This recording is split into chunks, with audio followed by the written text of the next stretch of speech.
جس زمانے میں پاک و ہند پر شاہجہاں بادشاہ حکومت کرتا تھا، محل سے کچھ دور ایک چھوٹے سے مکان میں ایک بڑھیا اور اس کا پوتا رہتے تھے۔ پوتے کا نام تھا دلاور اور اس کی عمر 12 برس سے زیادہ نہیں تھی۔ دلاور ایک افسر کے ہاں ملازم تھا۔ اس کا کام یہ تھا کہ جب افسر گھوڑے پر سوار ہو کر گھر سے باہر نکلتا تھا تو یہ گھوڑے کے آگے آگے چلتا تھا، اور جب افسر گھوڑے سے اتر کر کہیں جاتا تھا تو وہ گھوڑے کی لگام پکڑ کر اس وقت تک کھڑا رہتا تھا جب تک افسر واپس نہیں آ جاتا تھا۔ وہ افسر اسے تھوڑی سی تنخواہ دیتا تھا اور اس تنخواہ سے بڑھیا اور اس کے پوتے کا گزارا ہو جاتا تھا۔ ایک مرتبہ 3 مہینے گزر گئے اور افسر نے دلاور کو تنخواہ نہ دی۔ بڑھیا اور دلاور کا اسی تنخواہ پر تو گزارا ہوتا تھا۔ جب یہی روپے نہ ملے تو انہیں بڑی تکلیف ہوئی۔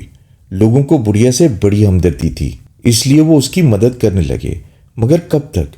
بڑھیا نے خود بھی اس چیز کو ناپسند کیا کہ لوگ اسے خیرات دیں، اس لیے اس نے دلاور سے کہا، تم اپنے مالک کے پاس جاؤ اور اپنی تنخواہ مانگو، اور اسے یہ بھی بتا دو کہ میرا اور میری امی کا گزارا اسی تنخواہ پر ہوتا ہے۔ دلاور پہلے ہی 2-3 بار افسر کے یہاں جا کر تنخواہ مانگ چکا تھا اور مایوس ہو کر لوٹ آیا تھا۔ افسر نے ہر بار کسی طرح اسے ٹال دیا تھا۔ اب جو اماں نے اسے وہاں جانے کے لیے کہا تو وہ جانے پر تیار نہ ہوا، کیونکہ وہ جانتا تھا افسر اس بار بھی اسے ٹال دے گا۔ مگر اس نے جب یہ سوچا کہ وہاں سے روپیہ نہیں آئے گا تو گھر کا خرچ کس طرح پورا ہوگا، تو وہ چلنے پر آمادہ ہو گیا۔ افسر نے اس کی بات سن کر کہا، تم کام ٹھیک طور پر نہیں کرتے، اس لیے تمہیں تنخواہ بھی ٹھیک طور پر نہیں مل سکتی۔ یہ بات سن کر دلاور کو بڑا دکھ ہوا، مگر وہ کیا کر سکتا تھا؟ اس کا مالک ایک افسر تھا، اور اس افسر کے سامنے بھلا وہ کیا تھا؟ گھر آ کر اس نے دادی کو یہ واقعہ سنایا تو وہ بولی، دیکھو بیٹا، نا امید ہونے کی کوئی بات نہیں۔ تم یوں کرو، بادشاہ کے محل میں چلے جاؤ اور انہیں اپنی تکلیف کا حال سناؤ، وہ ضرور ہماری مدد کریں گے۔ دلاور بولا، نہ بابا، میں کبھی وہاں نہیں جاؤں گا۔ بادشاہ سلامت اپنے افسر کی شکایت کیوں سنیں گے بھلا؟ الٹا وہ خفا ہو جائیں گے۔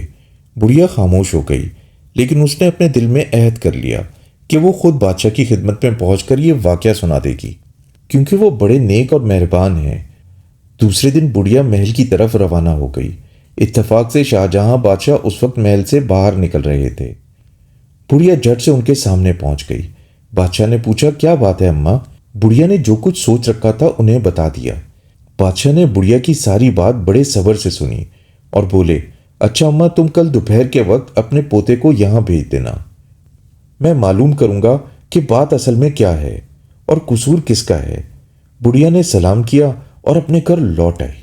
گھر آ کر اس نے دلاور کو بتایا کہ اسے دوسرے دن محل میں جانا ہے تاکہ بادشاہ افسر کے سامنے اس کی بات سن کر فیصلہ کریں۔ دلاور دوسرے دن محل کے دروازے پر پہنچ گیا۔ بادشاہ سلامت اپنے محل کے سامنے میدان میں کھڑے تھے اور وہ افسر بھی وہیں تھا۔ بادشاہ نے اسے اپنے پاس بلا لیا۔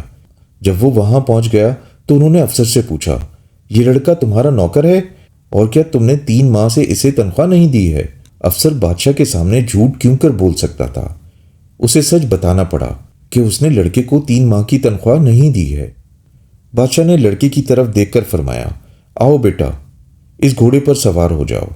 دلاور ڈرا کہ بادشاہ سلامت اسے یہ کیا حکم دے رہے ہیں۔